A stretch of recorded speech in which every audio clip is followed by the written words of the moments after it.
Crossing the River as Stones. Siafang.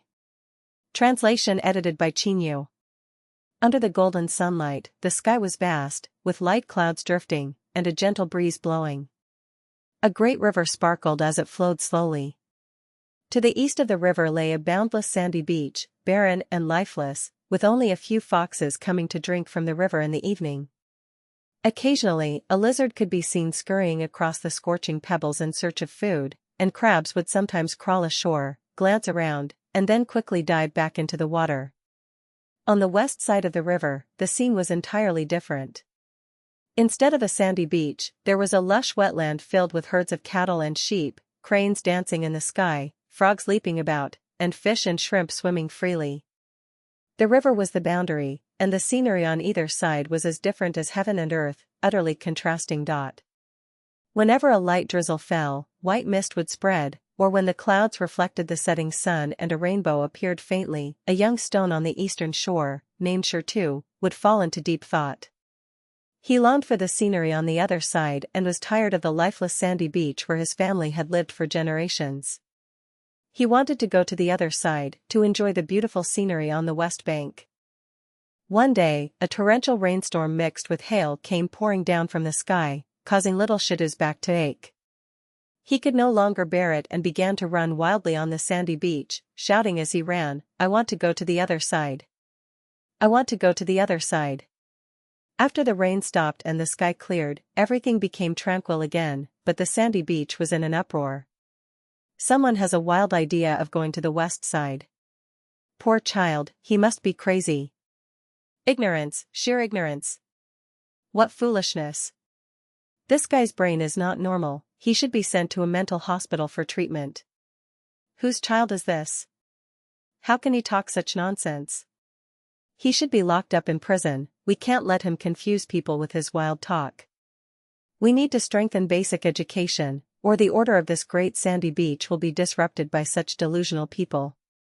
Finally, the ancient stone on the beach spoke up, "We must hold a grand assembly for all the stones on the beach and invite our esteemed and wise scholars to educate the younger generation and save them from these wayward thoughts." The young stone who wanted to go to the other side was surrounded, and the wise stones began to bombard him with their wisdom. "You want to go to the west side?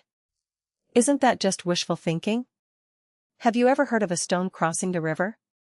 Child, we can't entirely blame you, we elders haven't given you enough basic education. You must understand that if a stone tries to cross the river, it will inevitably drown. The weight of stones is greater than the buoyancy of the river's water, so stones cannot float on water. The conclusion is, stones cannot cross the river. Don't indulge in fantasies, accept your fate. Stones are not birds, we cannot reach the other side." Poor little Shirtu was completely confused by the well-meaning education. He hung his head, tears welling up in his eyes, muttering only one sentence, "I just want to go to the west side," as he silently withdrew from the crowd to live in solitude. One day, a few stones of the same age came to find him. They also yearned for the life on the west side. They came to the riverbank and gazed at the picturesque scenery on the other side, and began to chatter excitedly among themselves. "To cross the river, it's best to take a boat. To cross the river, it would be best if we could fly like birds. To cross the river, it would be best to ride on the back of a crab. To cross the river, it would be best if we hollowed out our insides. To cross the river, it would be best if a strong wind could carry us over to the other side." As they were fervently discussing, a few boys came by and stopped beside them. They were humans, perhaps drawn by the stone's strong will. One of the boys said to his companions, "Let's have a contest to see who can throw a stone across the river so that it skims the water's surface and reaches the other side." In an instant, these boys eagerly picked up stones at their feet and hurled them toward the other side of the river. Whoosh! Swoosh! Whoosh! One after another, the little stones skimmed the water's surface and flew across to the other side. Rumors quickly spread across the great sandy beach. "Did you hear? It said that those disobedient boys insisted on crossing the river and all drowned." "Exactly. How could a stone possibly cross the river? It's no surprise they drowned. From now on, everyone must be vigilant, we must not allow fanciful ideas to take root, and we must prevent our children from going near the river. Living within our means is the key to a safe life.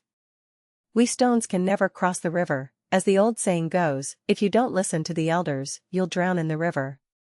Can stones cross the river? Can humans reach the celestial islands continent?